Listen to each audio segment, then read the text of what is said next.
واصبر وما صبرك إلا بالله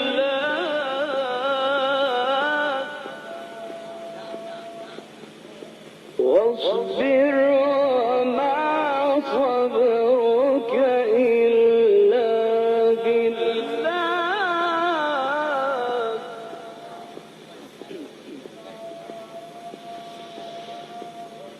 وإن عاقبتم فعاقبوا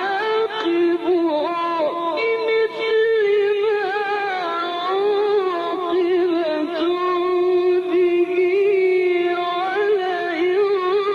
صبرتم لهو خير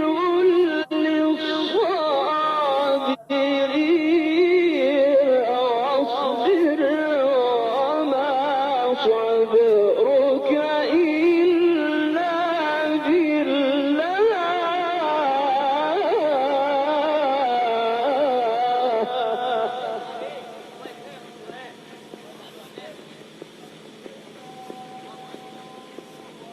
ولا تحزن